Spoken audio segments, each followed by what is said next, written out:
Plaintiff Mary Davis says her daughter is dating the defendant, and their relationship is extremely abusive. Mary claims she believes the abuse is a result of the defendant's drug use, and she desperately wants to save her daughter. Mary's suing her daughter's boyfriend today for car repairs. Defendant Michael Bernard and his girlfriend Jessie Davis admit that they have had issues with drugs in the past, and Michael snorted pain pills and took heroin, but they insist they've been clean for a year. Michael says Mary is overcharging for the car. Start with you. Well, my daughter's been dating Mike for about 8 years, since high school, and I believe it's an abusive relationship. I've seen bruises, and they've hit each other and thrown each other around. You seen bruises on your daughter? On my daughter, yeah. Over the course of the 8 years? On and off. When they're doing good, they're good, but when it's bad, it's really bad. What do you think that's about? I think it's because of the influence of drugs. First it started off with marijuana. Ask you. Pardon? Marijuana, pot, and I think it's grown to something harder. Some hard drugs. Right. Because marijuana, you get laid back. You don't want to fight, you want to chill out. Yeah. Go ahead. And I think that's because of then they fight. But anyways, so I think it's abusive, and it's what type of hard drugs do you think? Well, when I saw her lately, when I went to give her some help, he threw a pipe at me, and there was powdery stuff in it. So I'm not sure what it was. Crystal meth, cocaine. All right. What was your daughter like as a young lady growing up? What do you mean, like? You know. What type of behavior did she exhibit? Well, she told me, says once that you should, that I should do drugs. It'll make me relax. And I'm like, I don't think so. And then one time I asked her about, like, why don't you all have any money? She said something about we had to pay off some drug dealer because they had to pay the drug dealer off, so they didn't do anything to him. And I really, I feel really bad because he's my daughter. I love her, and I've asked her to, for them not to be together. And they're abusive, and you can love someone, but you need to part ways. Love them to death, literally. Right. She was in the hospital about a couple of months ago with a lung infection. And I talked to the surgeon. The surgeon called me, and he said, I didn't say anything about the drugs, and he said to me, I usually see this in drug addicts and alcoholics. Yeah. And she asked me if she could come home. She thought she was going to be able to come home, and I said no, unless you go to rehab.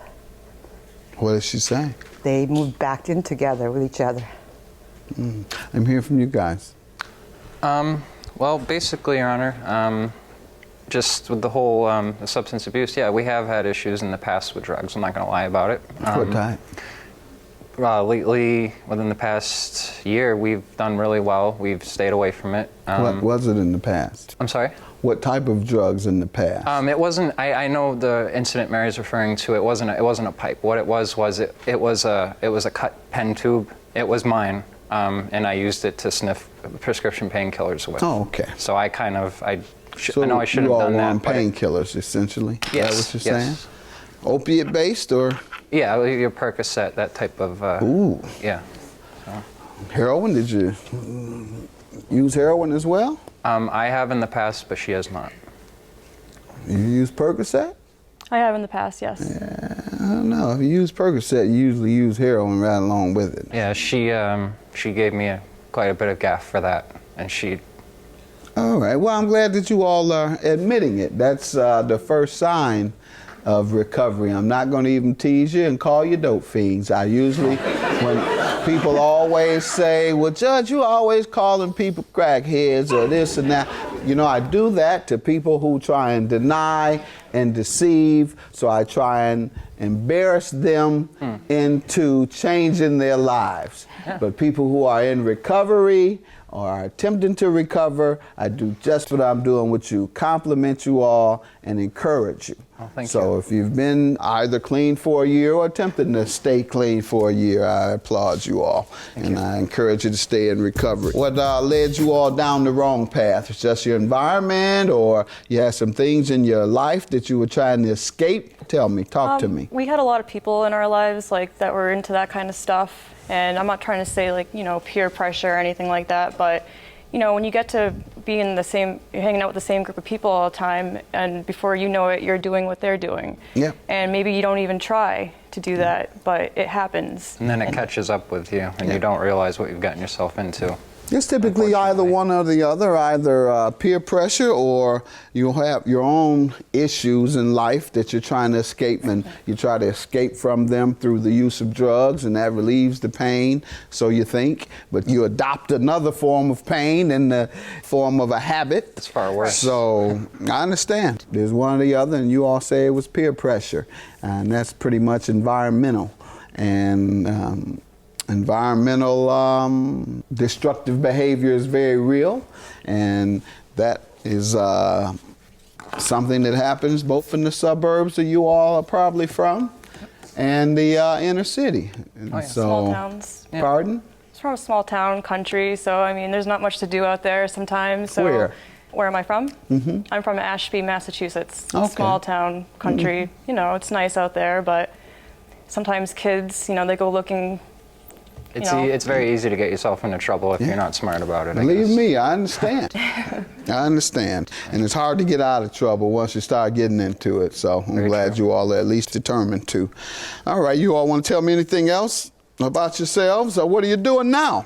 Well, we're both working Education, working, what? We're both working right now. I went to school. I mean, I did, you know, general studies, and I was getting into graphic design. I didn't finish it, but I kind of don't really know. I didn't know what exactly I wanted to do. Okay. So I've had the same job for like 5 years, so I've been pretty job secure right now. So good. Well, you all are employed, but I advise you to try and get some type of either skilled trade, community college degree, or a university degree, because in this day and age, companies are closing down so frequently, and you'll be left in the lurch. If you don't have a skill, then you'll be unmarketable, for lack of a better term. Actually, Your Honor, we both attended a vocational high school where we learned a trade. And What trade? Hers was culinary arts, mine was electronics technology. All right, a lot of money in both of those. And so. she's working in food, and I'm trying to work my way into All right, electronics. so you're in your career. They can shut down all they want. You have a skill to go somewhere else. Very good. Ma'am, how does he owe you $2,740? Well, the car had several repairs done on it, which I have the Whose car? What? It's a Monte Explain. Carlo, 1999. No, explain the ownership and... The ownership is I own the car. I let them borrow the car because they didn't have a car. And what happened? And what happened was she called me and said they were in an accident. It was a month later. And she said they were in an accident. I said, okay. I said, you all right? She says, yeah, they didn't have to go to the hospital, but I think they were probably under the influence of some kind of drugs, because on the police... I did go to the hospital, Your Honor. Oh, okay. For injuries I was sustained. told that you didn't, but anyways, the car was totaled. They went off, the police reports here, they hit a guardrail. It's something about he was cited for marked lanes violation. And he refused to go to, it says on here, refused medical treatment. Mm-hmm. I did refuse. Okay, that's not an issue. Okay. The issue is whether you agreed to repay for the damage. The car was totaled or not? Yes, it was. The All whole right, glass sir. was in and everything. What is your response to totaling the car? Just basically, I'd like to just give you a little insight on what happened Sure. that night. We were hanging out with a friend, and she lived, I don't know, a good half hour away. So it was close to the evening, and we drove her home because she didn't have a vehicle. Jesse was driving her there, and when we stopped and dropped her off, she had told me that she was a little tired and she didn't want to, be driving. So I was like, okay, I'm awake, I'll drive. I have my license, I have a vehicle that's insured, I'll just drive home. All right, that's enough. You blame it on her. You threw her under the bus. Now, what did you do once you started driving? Oh, I wasn't trying to throw her under the bus, but All right. Well, you did. basically we dropped her off and we were on our way home, and we just it's a street with no street lights on it. It's a back road in a small town, and there were absolutely no street lights on it. But there are lights on the car. Oh yes, of course. There are headlights on the vehicle. I was changing a CD in the car when we were driving, and Because that's no defense, sir, that there are no I know, street lights because you're in the country. I just a lot of want you to- Detroit doesn't have any street lights. Right. And that's a major city. Right. But folks don't total their cars because of that. No, I'm sorry. Oh. Go ahead. I didn't mean to interrupt, but I just wanted to say I need to, the car, I first drove this car when I was 21. It was my car. I drove it for a year. I'm 28 now. The car seized, the engine went, the car sat for years and years, and, you know, animals got into the car, you know, left a mess, you know, mold growing in the, you know, glove box, stuff like but that. it was all cleaned up. So what's your point? My point is just that the car, my sister needed a car, so they put in a new engine for her, for my sister. What are you getting to? You're telling me all this to say Just what? basically that the car was very damaged to begin with, and it shouldn't have even met safety Okay, standards. so who has the value of the car? I have the breakdown here and the pictures of the car, what it looked Okay, like. the car was totaled. Right. And so what type of car was it? You have the blue 99 book money value? Yes, I do, right here. All right. If it's totaled, all I need is the blue book value. And, And the police report and the, all right, and Yes. you're asking for $2,740.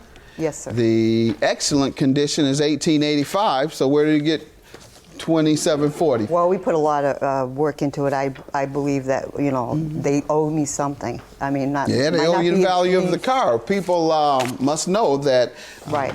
when you put a lot of money into a car, that still doesn't entitle you to a judgment that includes all the renovations, for lack of a better term, to a car. Now, you're entitled to an excellent condition award if you've put money into it, because that means it's in the best condition it could be for a car of that year. Right. All right, so I'll grant you that. $1,885 is your judgment. Their only defense is you were asking for too much, and you say you were asking for that amount because you put a lot of money into it. So I'm giving you the excellent blue book value. All right, judgment Yes, for the plaintiff. Good luck to you both. I still love her. I, you know, do the best I can and, you know, do what I can for her. I just want them to do good, you know?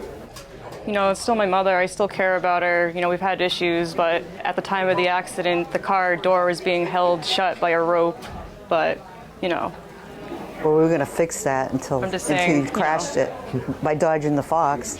I'm glad that Mary did get some kind of compensation for the vehicle because she was owed it, but I don't think that the amount that she got was fair. I don't believe the vehicle was worth that much because I drove in it quite a few times. Yeah, you weren't with supposed Jesse. to be driving it. That's why I said I drove in it.